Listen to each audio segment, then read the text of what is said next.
څلورم نمبر رسول الله صلی الله علیه وسلم فرمایي څلورم نمبر هلاکت والا شی هغه سود دی. سود باندې تاسو پوهیږئ زما عزتمندو، چاله پیسې ورکړي او بیا دنه مطالبه ډیرو کوي چې ها 1 لک روپۍ واخله خو 2 میاشتې پاسه بیا مالا 1,20,000 راکوي. دغه سود ویل کی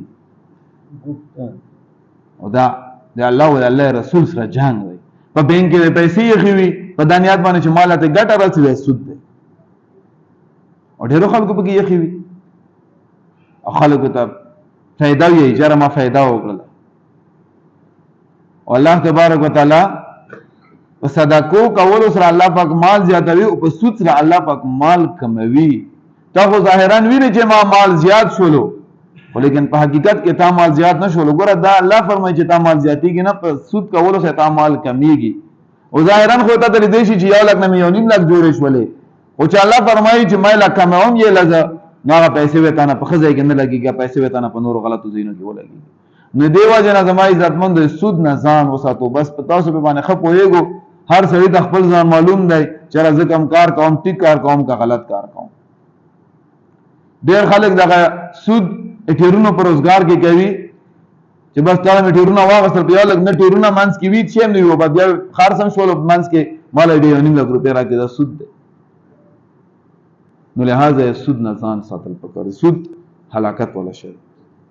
پنځم نمبر باندې رسول الله صلی الله علیه وسلم فرمای چې یتیم مال خوړل د هلاکت دی. تاسو را پکور کې یا تاسو را پچان گاوند کې په کلی کې یتیم ماشوم دی او ته هغه په مال باندې قبضه وکې، نو ته دا خو یې چې را ما خو ځمکه وګټله یا ما پیسې وګټلې یتیم مال د لاندې کړلو. رسول الله صلی الله علیه وسلم فرمایي چې دا د هلاکت ذریعہ د هلاکت چې ته یتیم مال لاندې.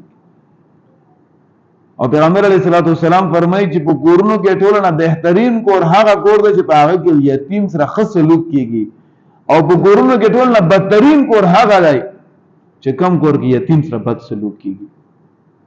استاد سره مثال کے طور پر په کور کې وریاره ته پاتې شي یتیم دی، نو په کار دی چې یتیم وریاره داسې خیال وساتي لکه څنګه د خپل بچو خیال ساتي.